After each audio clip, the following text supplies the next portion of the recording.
का ये अंतिम सत्र है और इस सत्र में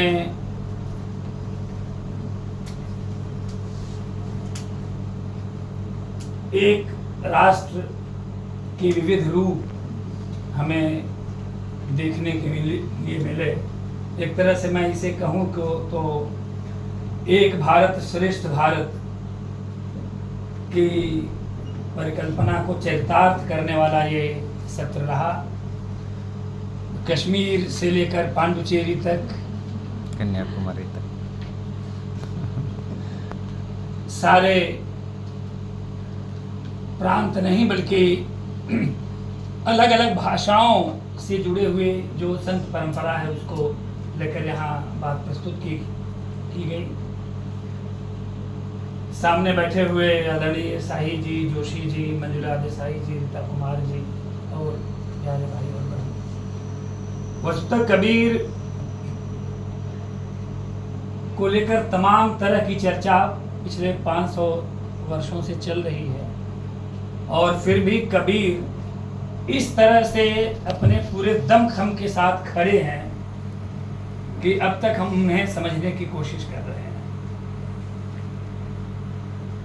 खड़े होने की बात मैं जानबूझकर कर रहा हूं क्योंकि कबीर की भाषा और कबीर का जो शब्द चयन था, विशेष तौर पर भाषाई आधार पर यहाँ कबीर को देखा गया और मैं याद कर रहा था कबीर के उन शब्दों को जिसके आधार पर कबीर पूरी मानवता के लिए, पूरे मानव समाज के लिए किस तरह से खड़े होकर, आप याद करिए कि उनका बड़ा सरल सा दोहा, कबीरा खड़ा बाजार में, आज के समय में जहां ढेर सारे स्वनामधन्य लोगों की रीढ़ की हड्डी सीधी नहीं है, कब कहां जाने के लिए लोग बेचैन हैं, मान्यताएं कितनी जल्दी बदल जाएंगी इसकी कोई गारंटी किसी के पास नहीं है, मूल्य लगातार क्षरित होते जा रहे हैं। ऐसे समय में कबीर कह रहे थे कि मैं बाजार में खड़ा हूं।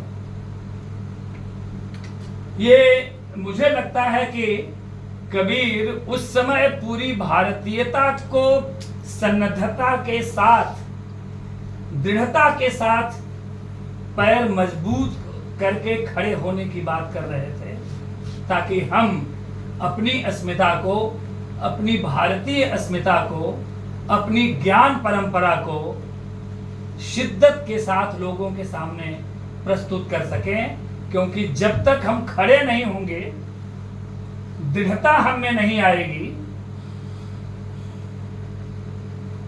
यहां से वहां झूला झूलने की प्रकृति हमारी बनी रहेगी कि लोग समझ ही नहीं पाए कि ये व्यक्ति इस तरफ है या उस तरफ। ऐसे में कबीर उस समय ये बता रहे थे कि दृढ़ता ही भारतीयता की नींव है, भारतीयता की पहचान ही यही दृढ़ता है और इसीलिए वो उस समय खड़े होने की बात कर रहे थे।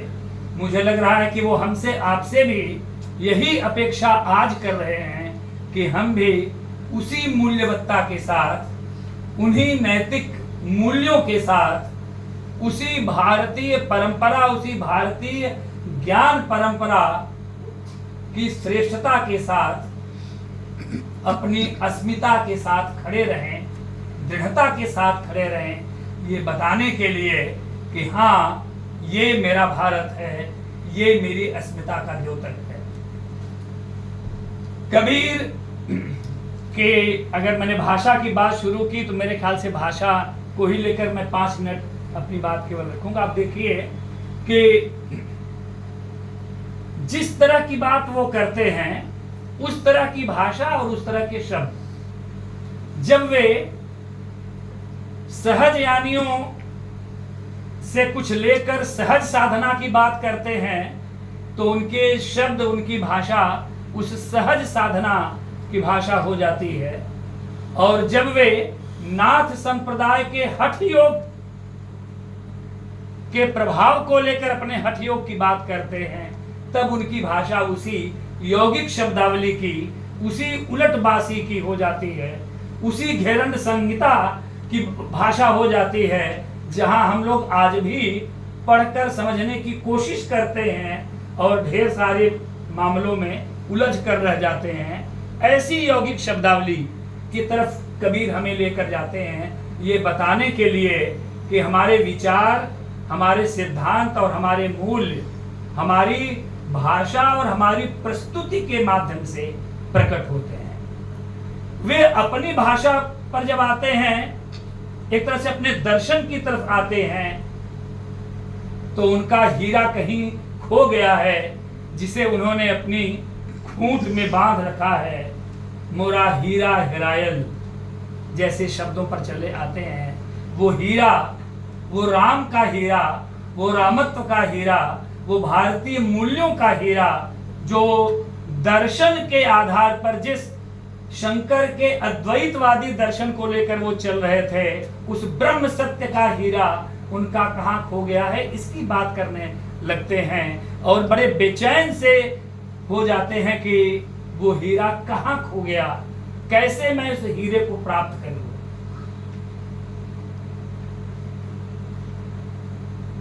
जब रहस्य की तरफ लौट कर आते हैं, तो उनकी दुल्हन मंगलचार गाने लगती है।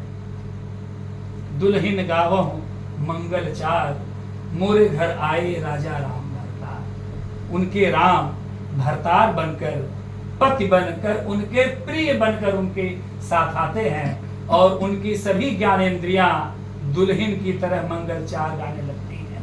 ये उनकी रहस्यवादी उक्तियां जब उस तरफ आते हैं, कहने का मतलब ये कि हम जिस भावना से, जिस वैचारिक धरातल पर खड़े होकर कबीर को समझने की कोशिश करें, कबीर उसी भाषा के साथ हमारे सामने आकर खड़े होते हैं। काव्य रूप बदलते देर नहीं लगती, वैसे वे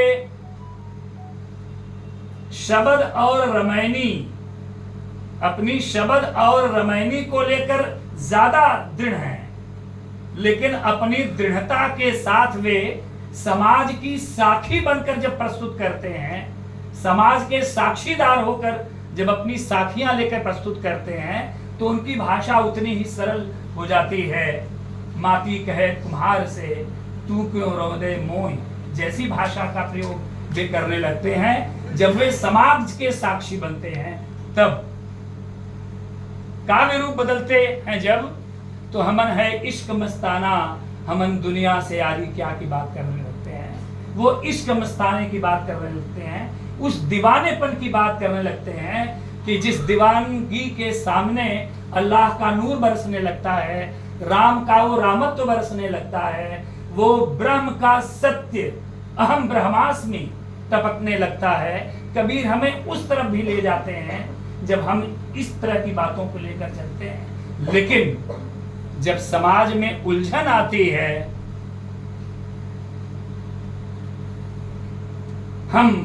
जब वे अपने उनकी आत्मा उस परमात्मा के लिए तड़पने लगती है, तो वे गा उठते हैं, तलफे बिन बारम बालम मोर जिया। वो उनकी जीवात्मा उस बालम के प्रति, उस राम के प्रति, उस ईश्वर के प्रति, उस अल्लाह के प्रति तड़पने लगती है। तलफे बिन बालम मोर जिया, मेरे ख्याल से उत्तर में क्या पूरे देश में इस तरह के लोक गीत, इस तरह की लोक भाषा के शब्द गाए जाते हैं। कबीर इस तरफ लेकर आते हैं, और जो सचमुच लोक की तरफ आते हैं, तब क्या कह उठते हैं,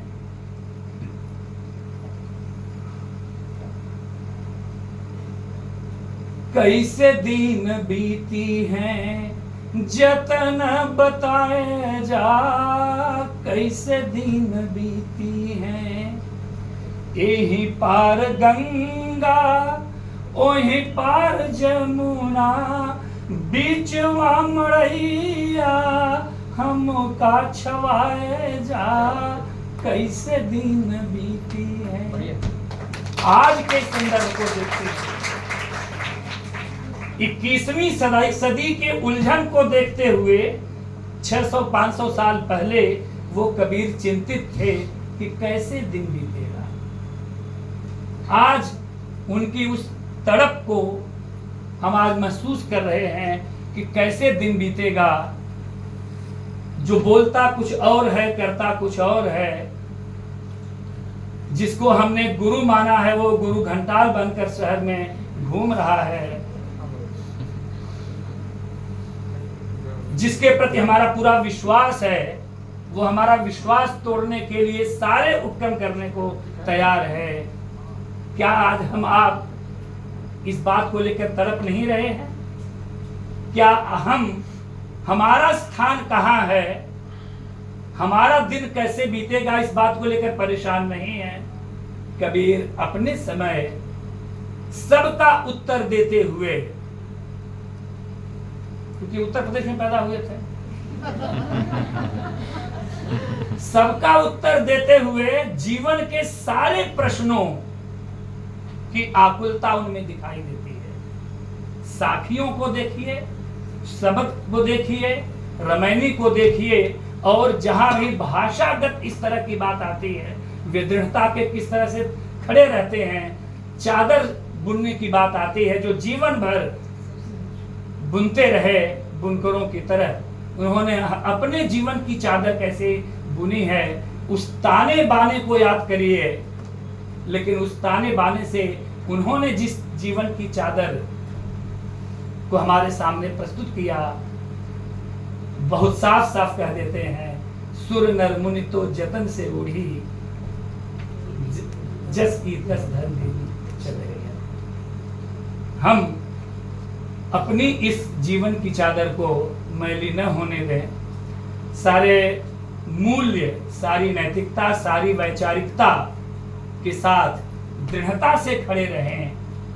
बाजार में भी उसी, जब कबीर बाजार में खड़े थे, बाजार में खड़े हैं, बाजार भी हमारे भीतर ऐसे है कि हमें बिल्कुल बेचैन किए हैं। बैठे हैं यहाँ, बार बार घड़ी देख रहे हैं कि किस मॉल में जाना है, और बिना जरूरत की ढेर सारी चीजें खरीद कर घर ले आना है।